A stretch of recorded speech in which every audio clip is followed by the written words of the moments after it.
Repeated important questions reading skill के प्रकार आज की वीडियो में समझेंगे। सबसे पहले स्किमिंग, यह जल्दी जल्दी पढ़ने की तकनीक है। इसमें मुख्य विचार या महत्वपूर्ण बिंदुओं को समझने के लिए सामग्री को सरसरी निगाह से पढ़ा जाता है। जैसे आप किसी अखबार में हेडलाइन देख रहे हैं, किसी बुक का इंट्रोडक्शन या उसको समरी रूप में देख रहे हैं। अगला आता है आपका स्कैनिंग। इसमें जानकारी खोजने के लिए पढ़ाई की जाती है। यह तकनीक तब इस्तेमाल होती है जब आप किसी सामग्री में एक विशेष तथ्य को, विशेष जानकारी को खोजना चाहते हैं। जैसे किताब के इंडेक्स से आपने समाजशास्त्र चैप्टर का पेज नंबर खोजना, फोन डायरेक्टरी में किसी का नाम और नंबर देखना, अपनी ब्लड रिपोर्ट्स में शुगर लेवल को जांचना, ये स्कैनिंग के अंतर्गत आता है। फिर है आपकी एक्सटेंसिव रीडिंग, जिसको विस्तृत पठन कहते हैं। यह आरामदायक और लंबी पढ़ाई की प्रक्रिया है। इसमें जो पढ़ने वाला है वो आनंद या सामान्य ज्ञान के लिए पढ़ता है। जैसे कोई उपन्यास पढ़ रहा है, कोई कहानी की किताबें मनोरंजन के लिए पढ़ रहा है।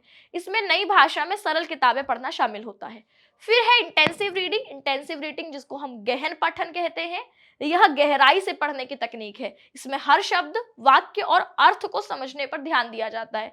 जैसे आप परीक्षा की तैयारी के लिए पढ़ रहे हैं, किसी जटिल विषय जैसे कोई विज्ञान का फॉर्मूला है या कोई कानूनी दस्तावेज है, इसको समझने के लिए ध्यान से गहराई से पढ़ रहे हैं।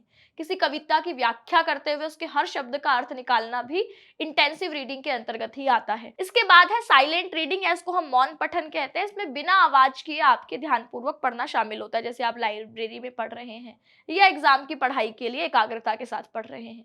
फिर है लाउड रीडिंग, जिसको जोर से पढ़ना या सस्वर पठन कहा जाता है। इसमें पाठ को जोर से बोलकर पढ़ा जाता है ताकि दूसरों को भी सुनाई दे।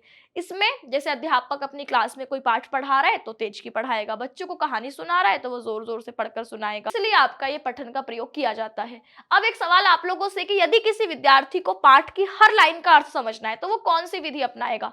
ए skimming, B intensive, C scanning, D silent? Comment section में जवाब देना ना भूलें। नमस्कार।